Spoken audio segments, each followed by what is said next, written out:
Olá, muito bom dia, muito boa tarde, muito boa noite. Aqui é o Dr. Vitor Sampaio, sócio proprietário do escritório VS Advocacia. Estou gravando esse vídeo para, primeiro, tranquilizar aos nossos clientes que irão fazer perícias médicas no INSS. A gente sabe que esse momento é um momento delicado, de muita preocupação, porém você não precisa ficar nervoso. A gente grava esse vídeo justamente para que você possa ter toda a consciência do que vai acontecer, como vai acontecer e um pouco mais preparado e tranquilizado. Infelizmente, o escritório de advocacia, o advogado ele não pode acompanhar o cliente nesse momento. Então a gente grava esse vídeo para que você possa ir um pouco mais tranquilizado e ter todo o conhecimento necessário para que a gente consiga aprovar esse benefício. Então, a primeira coisa que você precisa entender é que o maior mito das perícias é achar que o INSS paga o benefício apenas porque a pessoa está doente. Isso não é verdade. A regra de ouro é compreender que a mera existência da doença ela não garante o direito. O que realmente importa é provar que essa condição impede você de trabalhar ou gera barreiras sociais significativas no seu dia a dia. Calma que eu vou explicar. Se você está buscando, por exemplo, um benefício por incapacidade, que é aquele benefício para pessoas que contribuem, que pagam o INSS, como auxílio-doença, aposentadoria por invalidez, auxílio acidente, enfim, você nunca deve sentar na frente do perito e dizer apenas: eu tenho depressão ou eu tenho hérnia de disco. O INSS ele não vai avaliar só a sua doença ou apenas a CID, que é a classificação internacional da doença. Até porque isso já está escrito lá no seu laudo. Você não precisa dizer, olha, eu tenho isso, eu tenho aquilo, porque no seu laudo médico ele já vai estar dizendo. O seu papel ali é explicar de forma muito clara como os sintomas daquela doença elas te impedem de exercer a sua profissão específica. Então, por exemplo, você não deve falar de forma vaga sobre suas dores.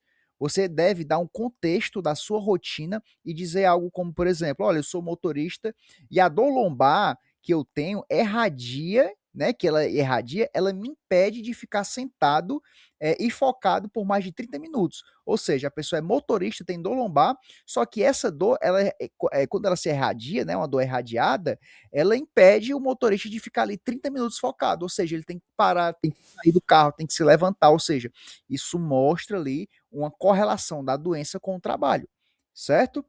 Mas, por outro lado, se for um caso de BPC, que é o benefício de prestação continuada, vou trazer aqui um exemplo, por exemplo, para crianças autistas, né? A avaliação do perito, ela vai ser totalmente diferente.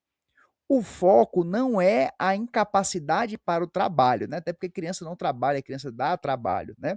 Mas se for o caso de um adulto também, ele vai seguir a mesma linha de raciocínio, certo? Ele não vai analisar a incapacidade para o trabalho, mas sim as barreiras, né, e o impedimento a longo prazo que prejudicam a participação daquela pessoa na sociedade de forma plena. Como assim, doutor Vitor? Né? Então, assim, ó, você deve focar em realizar, né, em relatar a falta de autonomia no seu dia a dia. Né? No caso de uma criança autista, né, é fundamental detalhar na perícia situações como crises comportamentais da criança, as dificuldades de comunicação, a interação social, a forte necessidade de supervisão constante do pai e da mãe, né? Demonstrar que na prática, né, essas limitações reais, né, como o risco de fuga, a criança constantemente ali, às vezes abre o portão, sai correndo, se for o caso, é claro, né, e a incapacidade, né, ou a dificuldade extrema de realizar aquelas atividades básicas sozinhos, né, como tomar um banho, se vestir, se alimentar.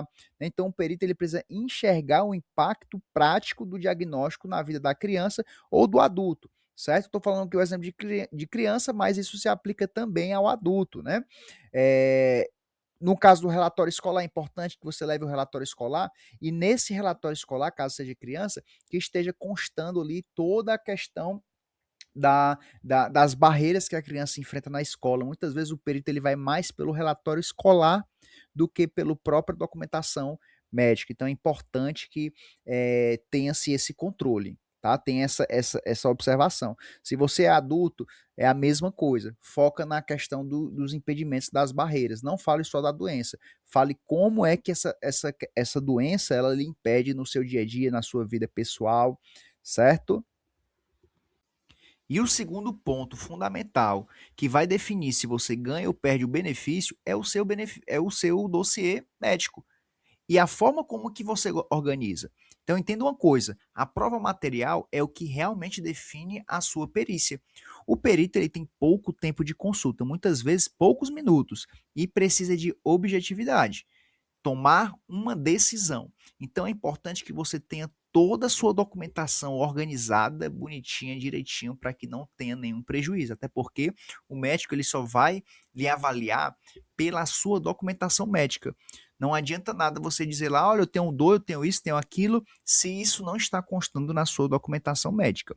Então, por isso, o documento mais importante da sua vida neste momento é o laudo perfeito.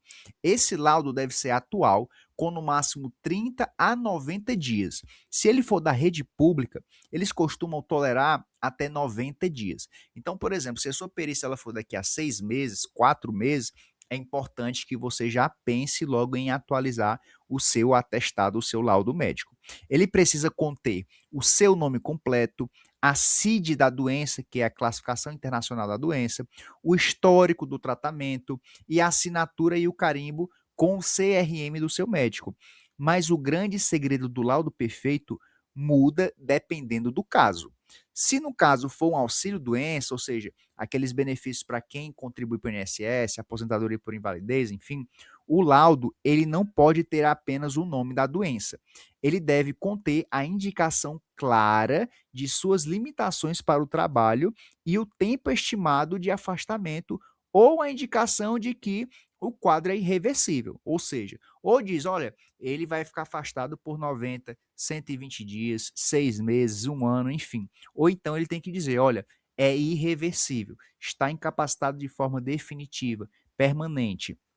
Por exemplo, se você tem hérnia de disco, o laudo ele deve dizer que você está incapaz de carregar peso, de realizar movimentos repetitivos ou de permanecer longos períodos na mesma posição, conectando isso diretamente com o que você faz no trabalho.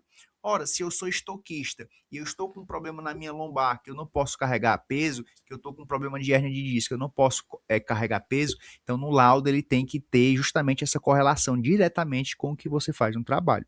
E se for, por exemplo, um BPC, que é o benefício para quem não tem, para quem não contribui geralmente para o INSS, né? Como é o caso de autismo ou doenças mentais graves, enfim. Aqui, o laudo ele deve focar no impedimento de longo prazo, como eu falei anteriormente. Então, ele precisa demonstrar a frequência das crises, a dependência de terceiros, a ausência de autonomia para atividades básicas e o que o tratamento é contínuo. Ele tem que mostrar lá que o tratamento é contínuo, né?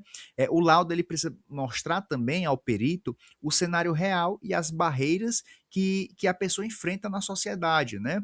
Então, é importante que conste tudo isso no laudo. A gente sabe que tem médico que faz, tem médico que não faz, mas esse aqui é o cenário ideal. Vitor, não tenho toda essa documentação, meu laudo não diz tudo isso, não tem problema, certo? Mas isso aqui, se você conseguir, vai ajudar você a conseguir o seu benefício, talvez até de forma mais rápida e mais célere, tá? Agora a gente vai falar um pouco de organização. Então, por favor, nunca chegue na perícia com aquela sacolinha plástica de supermercado cheia de papel solto e exame bagunçado de 10 anos atrás, né? Isso irrita o perito e isso vai acabar jogando contra você. Os seus documentos devem estar todos em uma pasta ou envelope, ordenados por data, ou seja, do mais antigo no fundo até o mais recente no topo. O seu laudo médico pericial e mais atualizado deve ser o primeiríssimo ali, documento que o perito vai ver quando ele abrir a sua pasta. Então, aquele último documento, o seu laudo médico mais recente, já deixa no topo para ser a primeira coisa que ele vai pegar, certo? Porque se tiver muita documentação médica, ele não vai ver tudo. Então, imagina que a sua documentação principal está lá no fundo. Então, isso não é bacana, tá? E por fim, o que você vai levar nessa pasta? Para auxílio-doença, né, seja físico, né, ortopédico ou dentre outros, né, além dos laudos, leve os exames de imagem, né? Não leve apenas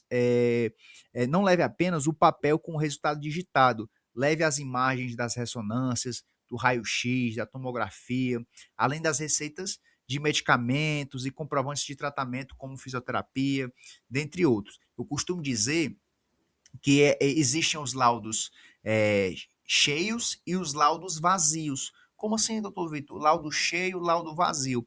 Um laudo cheio vai ser aquele laudo que ele atesta que você tem aquilo e logo tem um exame que complementa, que comprova que você realmente tem aquilo. E o que é um atestado vazio? Você tem um atestado que diz que você tem um determinado problema, mas você não tem nenhum exame que comprova isso. Então, o ideal é que você leve os atestados cheios, né? Que além do atestado, tenha também os exames que complementam. E para a questão do BPC, autismo, doenças mentais, enfim, leve o seu prontuário médico. Né? O que é que o prontuário médico? Ele é basicamente o documento do hospital ou da clínica, né? Que conta todo o seu histórico de consultas e crises. Então, se você é acompanhado no CAPS, você pode ir lá no CAPS solicitar o seu prontuário. Se você é acompanhado em algum hospital, você pode ir lá, até no posto de saúde também, muitas vezes tem, tá? E além disso, junte os relatórios multidisciplinares. O perito ele precisa ver os laudos do psicólogo, do terapeuta ocupacional, do fonoaudiólogo. É muito importante os relatórios da escola, né? Apontando as dificuldades de aprendizado para casos de crianças autistas, a interação e comportamento dele com outras crianças. Então, isso forma um quebra-cabeça que prova de forma inquestionável a sua necessidade. E é muito difícil, se você tiver tudo isso, o INSS conseguir negar o seu benefício. E se negar, a gente já tem toda a documentação necessária para entrar na justiça. Chegamos ao terceiro ponto. E esse talvez seja o que mais reprova sem que o segurado sequer perceba. A avaliação comportamental silenciosa. Muitas pessoas acham que a perícia começa quando o médico faz a primeira pergunta, mas a verdade é que ela começa no momento em que você pisa na agência do INSS. O perito, ele vai avaliar você desde a sala de espera, como você caminha, como você se senta na cadeira e até mesmo como é que você está manipulando seu celular. Né? Para o INSS, o seu comportamento precisa ser totalmente coerente com a limitação que você está alegando. E é aqui que entram as famosas pegadinhas físicas. Né? A caneta e a porta, por exemplo. O perito ele pode deixar uma caneta cair no chão sem querer, entre aspas, só para testar a sua agilidade e naturalidade ao se abaixar para pegar. Ou então ele pode esquecer a porta aberta e pedir para você fechar para observar com qual é a facilidade que você se levanta da cadeira para fechar a porta. As pastas de exames, por exemplo, até o jeito que você tira os documentos da bolsa é avaliado. Se você alega uma dor terrível, por exemplo, no ombro ou síndrome do túnel de carpo, mas abre a bolsa e puxa os papéis com a maior rapidez e naturalidade, o perito vai registrar essa contradição. E se houver limitação, você precisa agir respeitando essa dor. Outro fator que derruba muitos benefícios é a sua vestimenta e o seu deslocamento até a agência. O jeito que você se apresenta precisa condizer com a sua realidade. Nos casos físicos de auxílio-doença, por exemplo, se você alega ter um problema grave na coluna e diz que mal consegue andar, você pode chegar à perícia usando um salto alto, carregando sacolas pesadas, ou chegar ali pilotando uma moto ou na garupa de uma moto. Não pode, né? Porque a trepidação de uma moto e o uso de sapatos inadequados, eles são totalmente incompatíveis com quem tem dores severas na lombar. Então, isso entra em contradição. Como é que você diz que tem problemas na lombar, na coluna, e você está chegando de salto alto, você está chegando de moto, né? Nos casos de doenças mentais, no caso de BPC Loas, enfim, se você ou seu familiar alegam um quadro de depressão severa, esquizofrenia ou um transtorno que tira a vontade e a autonomia para atividades básicas de higiene, a sua aparência deve refletir essa realidade. Chegar na perícia com o cabelo escovado, maquiagem impecável, cílios feitos, usando um relógio caro, um celular caro, sorrindo, né? Ali no celular demonstra um estado de bem-estar que contradiz o seu lado. Como é que você tem uma depressão, né, uma esquizofrenia, algo grave, e você está ali sorrindo, você está ali mexendo no celular, não demonstra nenhum impedimento, né? E não é para você fingir, deixando claro aqui, não é para que você finja ser quem você não é, tá? Ou ir sujo de propósito, mas sim ir como você realmente fica no seu dia a dia, enfrentando essa doença. A regra de ouro aqui é: não exagere, não minta, mas também não tente parecer mais forte do que você realmente está. A sua postura, os seus gestos e as suas palavras precisam estar perfeitamente alinhados com o que está escrito no seu documento médico. Agora vamos para o quarto ponto e eu peço que você preste muita atenção, pois é aqui que muita gente também tropeça. O que falar e as frases proibidas? Você sabia que o perito costuma fazer perguntas que parece que ele está ali puxando um papo inocente, mas na verdade são verdadeiras armadilhas para testar a sua capacidade funcional? Pois é, por isso existe algumas frases que você nunca pode dizer dentro daquela sala. A primeira frase proibida é: eu consigo fazer, mas com dor. Entenda que o INSS não avalia a sua dor isoladamente, mas sim se você consegue funcionar no trabalho. Se você disser que consegue fazer, o perito para de ouvir naquela hora mesmo. Registra que você tem capacidade e ignora a sua dor, né? Porque imagina só, se você consegue fazer, mas com dor, na cabeça do médico ele vai falar assim: olha, se der medicação, resolve, entendeu? É remédio para dor. Então, em vez disso, você vai dizer: a dor me impede de fazer o meu trabalho e eu não consigo cumprir a minha jornada. A segunda frase é: eu estou melhorando, eu estou bem. A gente tem mania de responder por educação que está bem, mas na perícia isso soa como uma recuperação total e aptidão para voltar ao batente, né? Se você disser que está melhorando, o perito ele vai cortar o seu benefício achando que a sua doença já passou. E a terceira frase é: faço tudo em casa. Tome muito cuidado, pois o INSS costuma equiparar as atividades domésticas com a capacidade profissional. Se você disser que limpa a casa ou arruma a cama, o perito ele pode achar que você também consegue bater um ponto numa empresa por 8 horas seguidas. A quarta frase é: e a mais perigosa para casos mentais e BPC, né? Que é: tem dias que estou bem. Nós sabemos que na depressão, na ansiedade, ou até no autismo, né, os dias eles vão oscilar, até porque também a medicação ela influencia. Mas se você disser isso, o perito muitas vezes ele não é o psiquiatra. Ele vai registrar que a sua capacidade está preservada. O correto é explicar que não existe estabilidade.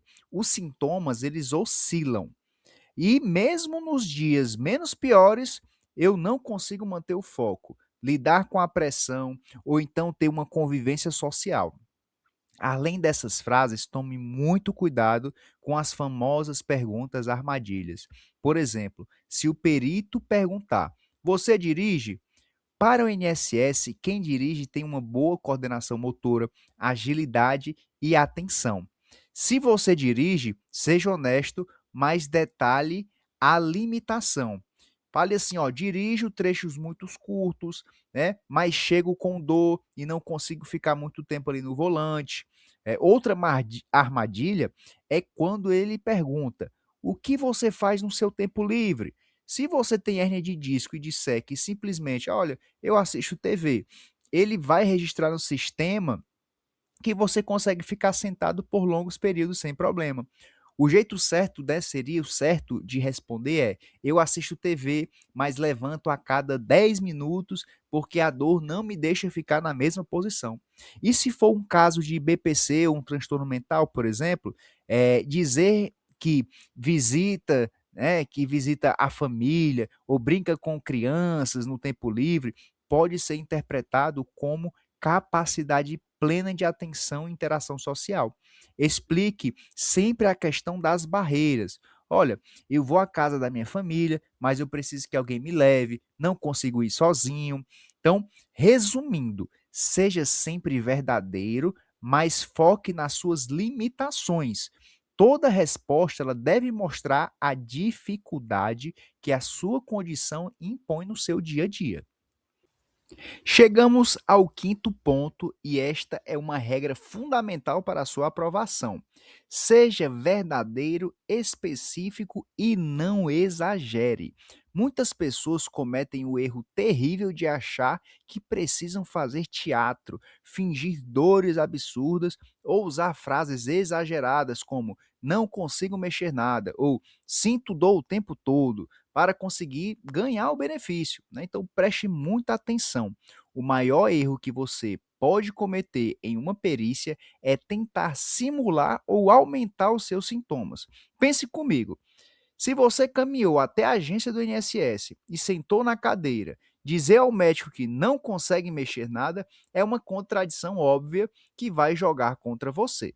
Você precisa entender que o perito médico é um profissional altamente treinado exatamente para cruzar as informações do seu laudo com os seus movimentos e identificar qualquer tipo de fingimento ou simulação. Se ele perceber que você está inventando ou tentando forçar uma situação para parecer mais doente do que está, o seu benefício será negado com certeza. Então, qual é o jeito certo de agir, doutor Vitor? A resposta certa é ser detalhista e totalmente focado na sua limitação real. Nos casos de auxílio-doença físico, por exemplo, não seja genérico dizendo sinto dor o tempo todo, né? Seja específico com a sua rotina. Diga algo como a dor aumenta sempre que eu fico 20 minutos em pé. Ou sei lá, a minha dor piora muito quando eu tento me abaixar para pegar um peso. Nos casos de BPC ou de doenças mentais, autistas, enfim, a lógica ela é exatamente a mesma. Relate com clareza as crises, a falta de atenção, a dificuldade do convívio social ou com a necessidade de apoio constantes para tarefas básicas, mas haja da forma como você ou o seu familiar realmente eles são no dia a dia, como você se realmente sente, né? Não tente esconder as dificuldades por vergonha, mas também não invente o que não existe. Então lembre-se desta frase: não é o exagero e nem o teatro que garantem o benefício, mas sim a verdade organizada e conectada com a limitação que você vive na prática. E para fechar o nosso vídeo, a nossa orientação com chave de ouro, chegamos ao sexto e último ponto, que é um alerta urgentíssimo e super atualizado, que é a telemedicina e análise documental.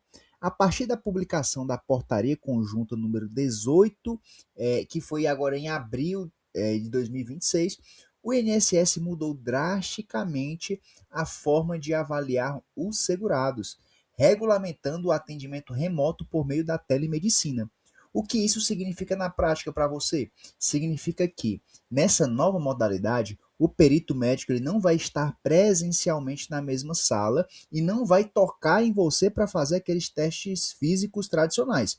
Você ainda precisará ir até a agência, mas vai entrar em uma sala e conversar com o médico por meio de uma tela, por videoconferência.